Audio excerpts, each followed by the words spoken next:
দেখেন, একটা সরকার প্রথম ভিজিটে গেলেন মালয়েশিয়া হয়ে চায়না, রাষ্ট্রের দায়িত্বে আসার পরে এই প্রথম গেলেন। তো এই যাওয়াটাও তার এক ধরনের চ্যালেঞ্জের মধ্যে ছিল, কোথা দিয়ে শুরু করবে, কোথায় যে শেষ করবে, কোথায় স্টে করবে, এগুলো সব কিছু মিলে আপনার আমি মনে করি যে চ্যালেঞ্জটা মোকাবেলা করছে সরকার, যেটা ফুয়াদ তার প্রথমেই শুরু করলেন, যে একটা সরকার আসলে তারপর কাজের ইমপ্লিমেন্ট যখন আমি দেখব তারপর বুঝবো যে কি আনতে পেরেছে কি পারে নাই। প্রাথমিকভাবে মালয়েশিয়া তো আসলে মালয়েশিয়ার দেওয়ার মতো তো কিছু নাই। মালয়েশিয়ার যে দেশ, তারা এস্টাবলিশড, তাদের এমন কিছু নাই যে সেটাকে ওখান থেকে রপ্তানি করতে পারে তারা, বা আমরা ইম্পোর্ট করতে পারি। সেইখানে যেটা আছে আমাদের মেন পাওয়ার, আমরা রপ্তানি করতে পারি মালয়েশিয়ায়, এবং করেছিও। প্রচুর লোক বাংলাদেশে স্কিল তারা যায়।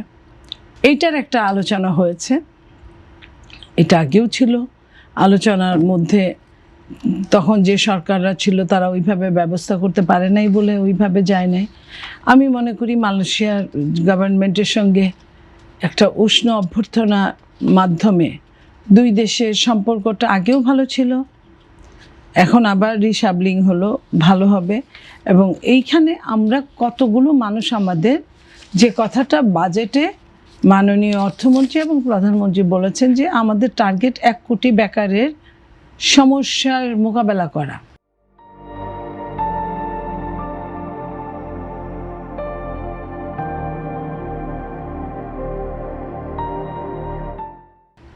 আমরা বলবো না যে 1 কোটিই পারবো, কিন্তু আমরা চেষ্টা করব যেভাবে যেখানে।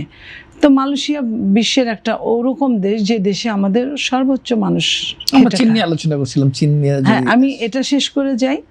তো এইখানে আমি একটা পজিটিভ জিনিসটা আমি দেখতে পারছি হলো চীনে ইতিমধ্যে এর আগের যে সরকারকে আমরা হটিয়েছি, সেই সরকারও কিন্তু শেষ দিকে চীনের দিকে ঝুঁকেছিল, এবং চীনের ঋণ, যেটা ফুয়াদ ভাই বললেন, সম্পূর্ণ নিতে পারে নাই, কিন্তু এটাও সত্যি যে কিছু তো নিয়েছেন।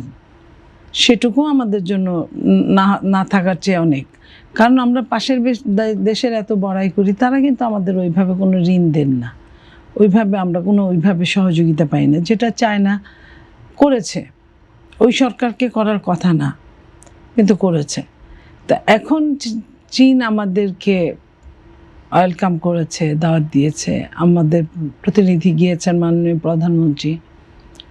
তো এইখানে অনেকগুলো আপনার চুক্তি স্বাক্ষর হবে, দুদেশীয় ছোট ছোট চুক্তিগুলো স্বাক্ষর হবে। এবং তার আরেকটা বড় জিনিস যেটা, সেটা তিস্তা প্রকল্পে অগ্রসর হয়েছে। আমরা কি চাই? আমরা আমাদের যারা পানিটা নিয়ে নিল, আমাদের তো দরকার, এটা তো নিড, এমন তো না যে এটা দরকার না। তো তার বিকল্প তো ব্যবস্থা করতে হবে।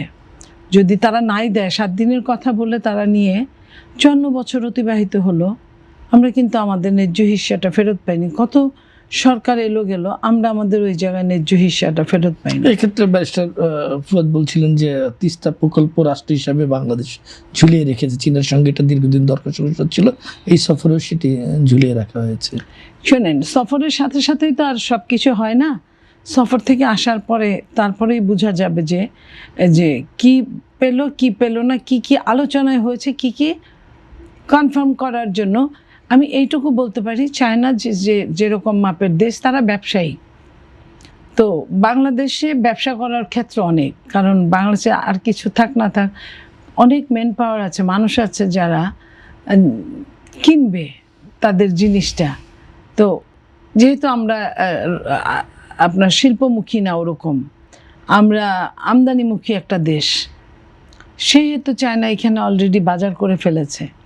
তো সেই বাজারের পাশাপাশি চায়না যদি আমাদেরকে লোন বলেন, জয়েন্ট ভেঞ্চার কোম্পানি বলেন, হ্যাঁ, এই জিনিসগুলো যদি করতে পারি, তাহলে আমার মনে হয় যে সরকার গিয়েছেও এইসব কারণে। এবং চায়নার সাথে যে একটা জটিল একটা সমীকরণ থাকে, যেটা ধরেন চাইলেই যেভাবে মালয়েশিয়া যাওয়া যায়, সেইভাবে কিন্তু চায়না যাওয়া যায় না। সেভাবে চায়নায় থাকা যায় না।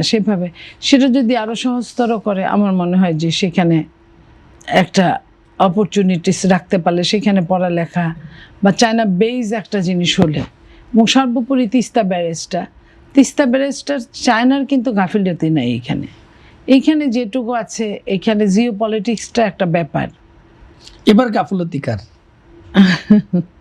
এবার আসুক, না আসলে আমরা কিভাবে বুঝবো? না, কারণ চুক্তি এবং সমঝোতা সবকিছুই তো দৃশ্যমান। না, দৃশ্যমান সেটা তো 2 সপ্তাহ পরেও হতে পারে, সেটা তো 2 মাস পরেও হতে পারে। এটা তো এমন না যে আজকে গেলাম, আজকে না হলে তো একদম চলছে না। এটা তো চুলচারা হিসাব করারও না। আবার কার ক্ষতি হবে, কার লাভ হবে, এটাও তো দেখতে হবে। কারণ আমরা তো একটা দেশ পৃথিবীর বুকে, আমরা নিজেরা মনে করি আমাদের কোনো শত্রু নাই। যদি কেউ মনে করে যে আমরা তাদের শত্রু, সেটা তাদের ব্যাপার। তো আমরা তো মনে করি, তো সেইখানে আমরা যদি আমাদের অনেক কিছু পেয়ে যাই, হয়তো এটার দরকারও পড়বে না, কিন্তু যদি আমরা না পাই তাহলে তো আমাদের দরকার পড়বে। তো সেই জায়গায় অনেক আপনার জিও পলিটিক্স অনেক জটিল খেলা। এই খেলার মধ্যে পড়ে এই যে এখন দখলদারিত্ব, এই যে আপনার মন্দির, রাম মন্দির, কত কিছুর আমরা ওই এরিয়াগুলোতেই আমরা দেখছি। তো সেইখান থেকে জিনিসগুলো আপনার যত সহজ মনে হয় তত সহজ না, আবার রিস্ক নিতেই হবে আপনাকে। কারণে কি চীন আর কি সলিড কোনো ঘোষণা দেয়নি, যেটি ব্যারিস্টার ফুয়াদ বলছিলেন, আপনি কি তার সঙ্গে একমত?